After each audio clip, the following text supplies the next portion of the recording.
The Earth intercepts a lot of solar power, 173,000 terawatts. That's 10,000 times more power than the planet's population uses.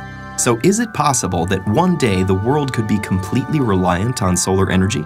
To answer that question, we first need to examine how solar panels convert solar energy to electrical energy. Solar panels are made up of smaller units called solar cells. The most common solar cells are made from silicon, a semiconductor that is the second most abundant element on Earth. In a solar cell, crystalline silicon is sandwiched between conductive layers. Each silicon atom is connected to its neighbors by 4 strong bonds, which keep the electrons in place so no current can flow. Here's the key. A silicon solar cell uses 2 different layers of silicon. An N-type silicon has extra electrons, and P-type silicon has extra spaces for electrons, called holes. Where the 2 types of silicon meet, electrons can wander across the p-n junction, leaving a positive charge on one side and creating negative charge on the other. You can think of light as the flow of tiny particles called photons shooting out from the sun. When one of these photons strikes the silicon cell with enough energy, it can knock an electron from its bond, leaving a hole. The negatively charged electron and location of the positively charged hole are now free to move around. But because of the electric field at the p-n junction, they'll only go one way. The electron is drawn to the n side, while the hole is drawn to the p side. The mobile electrons are collected by thin metal fingers at the top of the cell. From there, they flow through an external circuit, doing electrical work like powering a light bulb, before returning through the conductive aluminum sheet on the back.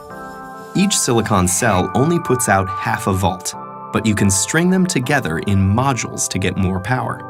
12 photovoltaic cells are enough to charge a cell phone, while it takes many modules to power an entire house. Electrons are the only moving parts in a solar cell, and they all go back where they came from. There's nothing to get worn out or used up, so solar cells can last for decades. So what's stopping us from being completely reliant on solar power? There are political factors at play, not to mention businesses that lobby to maintain the status quo. But for now, let's focus on the physical and logistical challenges. And the most obvious of those is that solar energy is unevenly distributed across the planet. Some areas are sunnier than others. It's also inconsistent. Less solar energy is available on cloudy days or at night.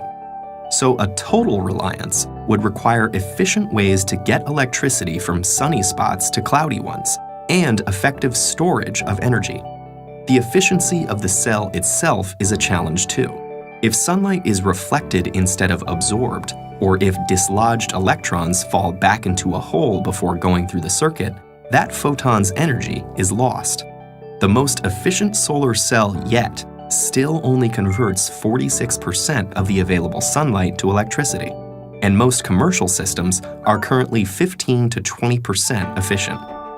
In spite of these limitations, it actually would be possible to power the entire world with today's solar technology.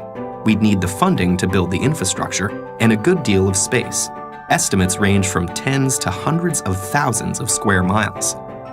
Which seems like a lot, but the Sahara Desert alone is over 3 million square miles in area. Meanwhile, solar cells are getting better, cheaper, and are competing with electricity from the grid. And innovations like floating solar farms may change the landscape entirely. Thought experiments aside, there's the fact that over 1 billion people don't have access to a reliable electric grid, especially in developing countries, many of which are sunny. So in places like that, solar energy is already much cheaper and safer than available alternatives like kerosene. For, say, Finland or Seattle, though, effective solar energy may still be a little way off.